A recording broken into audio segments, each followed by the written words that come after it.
سڵاوتان لەبێ بینەرانی کاتدێ لەگەڵ ئەوەی چەند ڕۆژێکە مشتومڕی ئەوە هاتوتە بەرباز کە بەهای دینار بەرز بکرێتەوە و بەهای دۆلار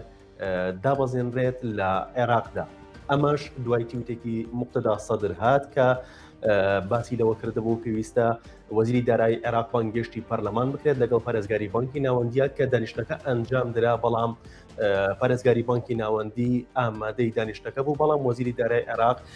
ئامادەی دانیشتەکە نەبوو و ئەم ڕۆژ بڵاو کرایەوە کە لەسەر داوای 50 پەرلەمانتاری عێراق دووبارە داوای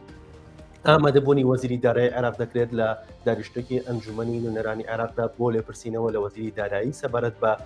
بەرزبوونەوەی بەهای دۆلار و بەرزبوونەوەی نرخی کاڵا و شتومەک و پێداویستەکانی ڕۆژانەی هاوڵاتیان لە تەواوی عێراقدا.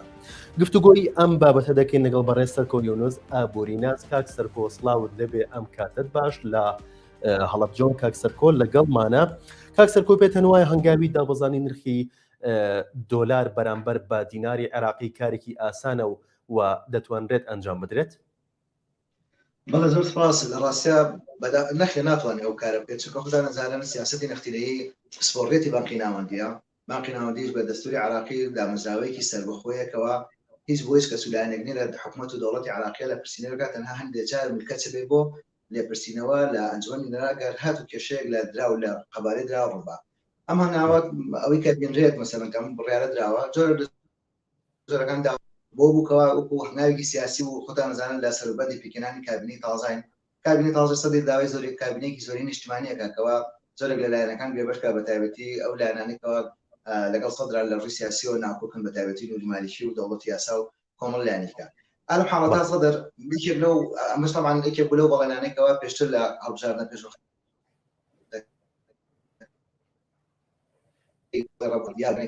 هەرچۆن هەوڵێک بات بەهای دینار بەرامبەر دۆلار بەرزکاتەوە، چونکە پێی وایەکەوە هەڵاوچانێکی زۆر ئاسی گشتی نرخەکان، پێی وایەکەوە بژێوی ژیانی تاکە کەس لە عێراقا بارگرانی زیاتی کەوتە سەر. ئەمەکی بوو لە وەڵێنانەی خەڵکی عێراقی بەتایبەتی لایەنگرانی شیعە بەتایبەتی لایەنگرانی سەدر دەنگیان پێدا ئەوژە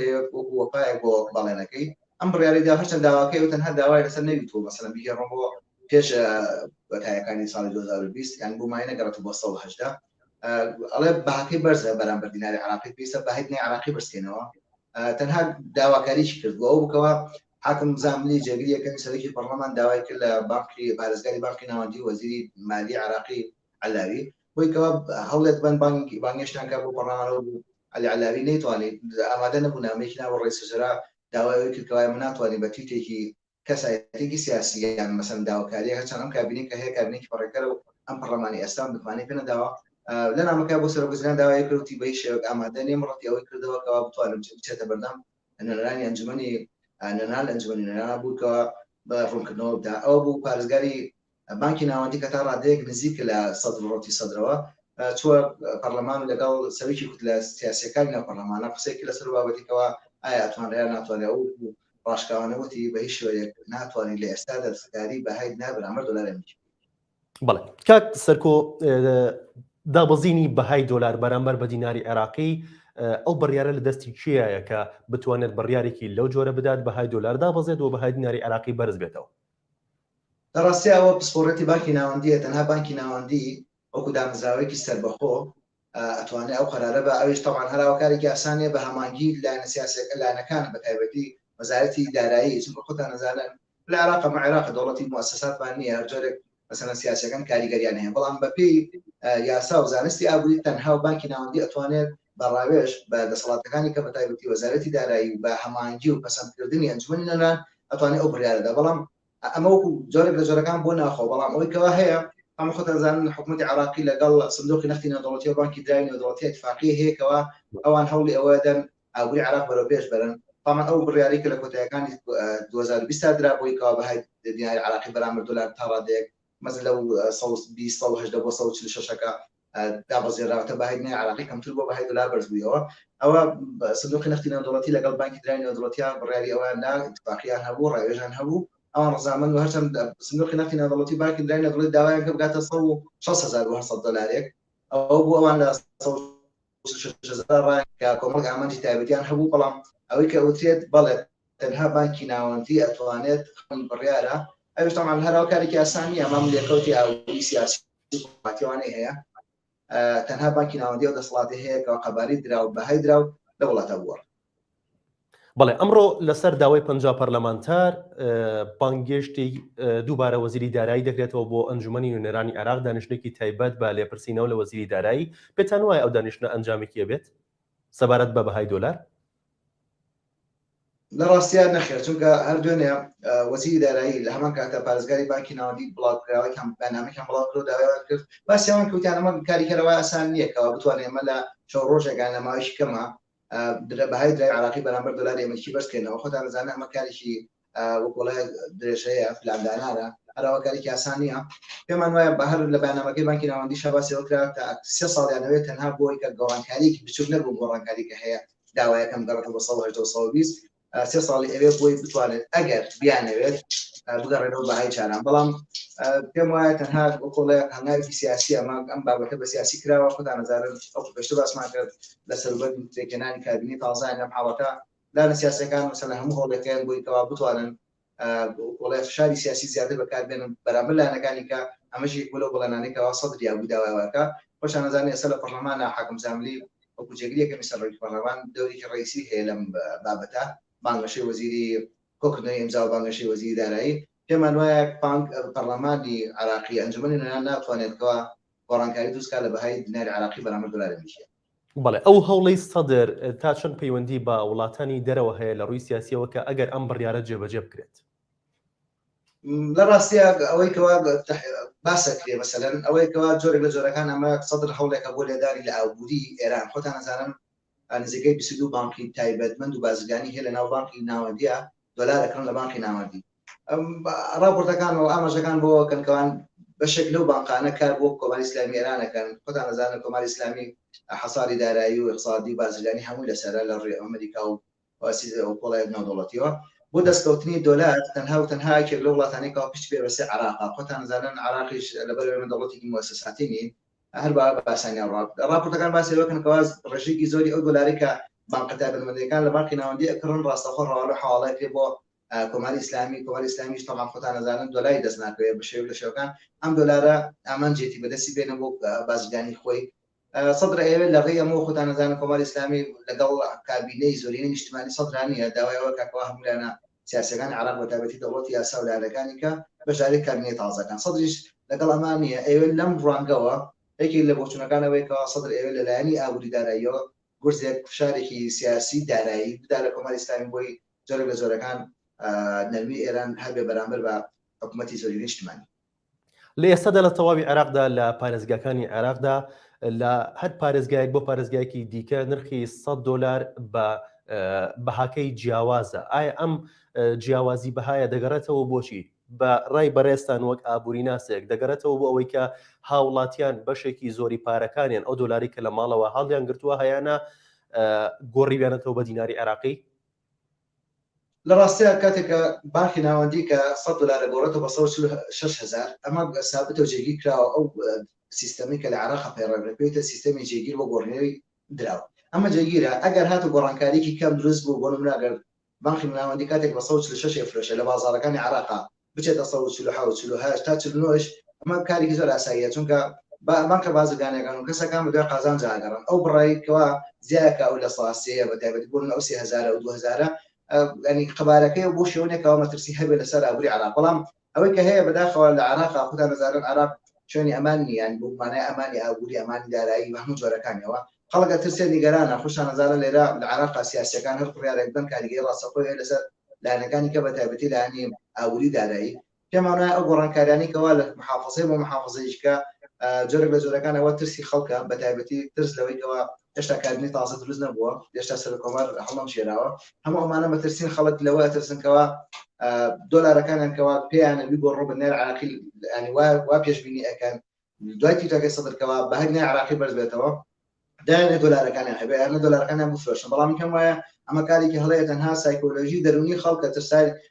ترساندنی خەڵکە بۆ بابەتە. خۆشتان نەزانە هەر لە دوای ئەم دووسێ ڕۆژەوە دوای بەرنامەکەی دوێنەشەوی بانکی ناوەندی وەزارەتی مالیە وردەوە دەباهای دۆلار ینی هاتەوە ئاستی خۆی 147 دینار ینی لە 142 نەما بەرز بوویەوە. ئەمە لەو مەترسی نەهێش. خۆتان نەزانن لە حاڵەتێکە ینی تو خەبەرچای خۆت بانکی ناوەندی $100 فرۆشە بە 146,000 بە بانقە بازرگانەکان ئاژەی فرۆشی لە بازارە 147 و کاتێ دەسەکرێت لە شارێ بۆ شارێکی کە لە بەنی کریار و فرۆشیار و هەموو لایەنەکانی کەسەکانە ئەو ڕێژەکەمێکەوە سەرەکرێت ڕێژەیەکی کاریگەری ئەو تۆی نیە لەسەر ئابووری لەسەر بەهای دراوەکە بەڵام مەترسیەکەی خەڵک لەسەرەوە بووکەوە بەهای دۆلار تەواودا بشکێت بەهای عراقی بەرز بێتەوە بگەڕێتەوە 120 ئالەوە خەڵک ینی زۆربەی بە لە شاو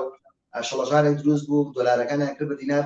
هەرچەند زۆرێک لە خەڵکانە بەداخەوە تووشی زەرەربەندی بوون چونکەوەدا لە دوای بڕێبانامکە وەزارەتی دارایی و بانامەکەی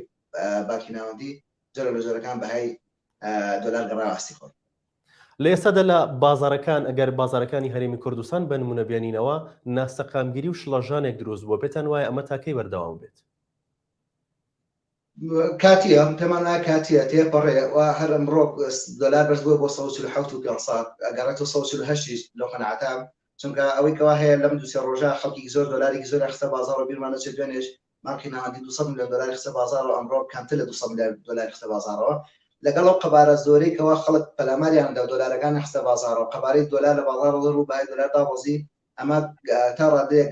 لە ماوەی کاتی ئایندا بۆ هەفتەی داهاتوو ئەگەڕێتەوە ئەستیجارانی خۆی شڵەژانە یابتمانەیە خەڵک وای لاتەوە لە دۆلارەکان دەرسێت قەبارەی دۆلار کچۆ بازاڕەوە عادەتەن خۆتان نەزانن میکانیزمی خستنەڕووی بازار واست خستنە ڕوو دەرەبینە کاتێکەوە خستنەڕووی دۆلار زۆر بێ عادەتەن نرخەکەیەتە خوارە هەرەوە بۆ وای کرد ترسانی خەڵک گەڕایەوە 142 بەتایبەتی لە هەولێر بەداخواتە 140 ئەمان مەترسیەکە لەسەرەوە بکەوە خەڵک ئەترسان لە بەهای دۆلارەکە بۆیە پەلایان دیناریان نەکڕی پێمان وایە کاتیە لە ماوەیەکی ئایندی کەماکەوە بانکی ناوەندی متمانەی زیاتر بدا بە دۆلارەکە ئەگەڕێتەوە ئەستیجارانی خۆی گەڕێتەوە 148 و 148 بەڵێ کاک سەرکۆ پێم خۆشە ڕای بەڕێستان بزانم لەسەرەوەی کەمە قسەی هاوڵاتیانە کە بێگومان پرسیاری زۆرێک لە هاوڵاتیانە ئایا ئەو پارەی کە هەیەە دینار بێت یان دۆلار بێ باشە ڕاستە تۆ کاتێک کەسەری دراوێکەکەین سەری عادن کەسەی دراوێک یەکسە سەری باگراوەندی دراوەکەین بۆ ناتی چیەکەی دەوڵەتی عراق وڵاتێکی داتەپیوی ئابووری شەڵەکەەوە احتیمالی سەرکەمان لەسەر یەکسەر چاوەکە بریتێ لەرەوە ئەگەر سعری نەوت بەرز بوویەوە ئەوە جۆرە لە زۆرەکان داهاتمان دەسەکەوێت و ئەتوانین لە خۆی عراق بەکارێنین بەڵام ئەگەر هاتوو مەسەلەن سعری نەوت دابەزی لەبەر احتیمالی مەسەلێکی هەناردەکردنی نەوتە ئەو کاتە ئەبووی وڵاتەکەمان داهاتێت چۆن لە کۆتاییەکانی 2020 ڕوویەکە نرخی بەرمیلێن نەوت گەڕایەوە 30 دلار 35 دلار کاریگەری هەبوو لەسەر کۆی هەموو جملەکانی عراق بەتایبەتی لە ڕوودارایی ئابووریەوەی لە هات حکومەت عراقی توانای دانانی پێدانی موچێ نەبوو ئێرمان لە کۆتاییەکانی 2020 موچە بە 45 شەو جارێک ئەدرا لە عراق لەبەرەوە کاتە سەی دۆلارشەکەی دۆلاری کێ هی ئەمریکا وڵاتێکی ئاوری بەهێزکەوە ئەوە شەیەک بەبێ داتاکان هەڵێت لەسەر 3 دلاری جیهان لە دەرەوە مامەڵەی پێوەکرێت چی مامەڵەی بازرگانی و دارایی و نەختینی و حواڵەکاری هەموو بە دۆلارێکرێت خۆتان نەزانن قەرزی و بازرگانی و هەموو ئەم بابەتەن بە دۆلارێکرێت من پێم وایە دۆلار جیهانیە نێودوڵەتیە عملەی سابێ ئەوەشمان لێ میرەچێتەوە دیقەتیەوە بە ینی یەدەکی دراوی هەموو وڵاتێک زۆربەی وڵاتان بانکی ناوەندەکانیان بە چی یەدەکی دراوە لەگەر بە دۆلار سەر لە بانکی ناوەندی عراق نزیکەی 64 میلیارد دلار یەدەکی دراومان هەیە کە هەڵگیراوە ئەمە هاڵپشتێکی گەورەیە بۆ دۆلار بەڵام دیناری عراقی ئەمە ئەوروی وڵاتانەی کەوا فشەڵم داتەپی و هیچ ئینتاجێکی بەرهەمێنانێکی ناخۆیانە من پێم وایە بەڵێ دۆلار عملەیەکی سیادیە دراوێکەوە سەرکردەیە لە هەموو ئەستی جیهانە متمانەیەکی گشتی لەسەرە دۆلار لە هەموو کاتێکە لە دیناری عراقی باشتر بەڵێ کاک سەرکۆ پێتان وایە ئەم بڕیارەکە پێشتر درا لەلایەن حکوومەتی عێراقەوە لەلایەن بانکی ناوەندیەوە پێتان وایە ئەم بڕیارە تا چەند سوودی هەبووە بۆ عێراق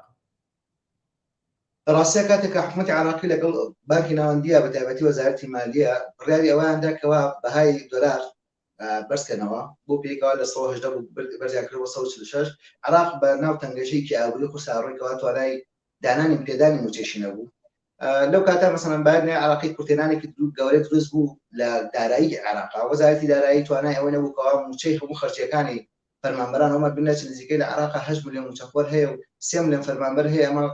خەرجی وەکوڵی خەرجی بەگەڕ و تەشغیلی لە عراق خەرجێکی زۆر زۆرە میلیشیەکانە سوپایە هێزەکانی ناخۆی ئەمە خەرجێکی زۆر زۆرە وەزارەتی دارایی توانای پێدانی ئەم هەموو خەرجیانەی نەبوو لەم حاڵەتا بەهای دۆلاری بەهای بەرمیل نەوتی دابەزی نرخی بەرمیل نەوت بۆ 30 دلار کاتێ 30 دلارەکەیتەوە ناو بازاڕی عراقەوەیەتە ناو گیرفانی وەزارەتی داراییەوە کە لە بانکی ناوەندی گۆڕێتەوە لە حاڵەتێکی ئەوە پارەکە کەمە ناچار بۆیکەوە ئەو کورتێنانە پڕکەنەوە تەختەی بکەن فەجۆکە زۆر زۆر بوو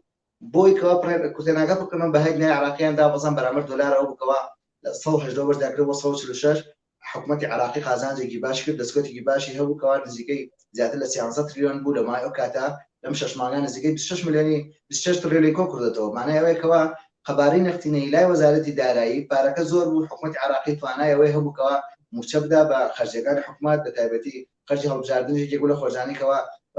بارگرانیی گەورە بوو لەسەر دارایی عراق بەڵێ ئەو ئامانجەی گەورەی پێکاو لەگەڵ ئەوەشان خۆشبەختانە ئێستا سعری نەوت بەرزبووەوە بەسەر 95 $، ئەمە جارێکی کاریگەری هەیە لەسەرەوەی کەوا حکوومەتی عراقی داهاتی باشی دەستکەوێت چونکە ئەو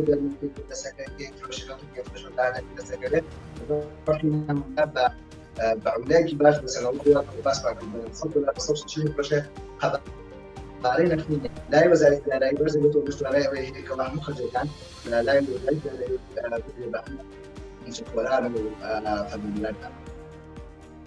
بەڵێ سوپاس بۆ بەڕێز سەرکەوت یونس ئابووریناس لە پارێزگای هەڵەبجە بە شوەی کە ڕاستەوخۆ لەگەڵمان دوو سوپاس بۆ بینەرانی شارپرێس کە تا ئێستا لەگەڵمان میکات.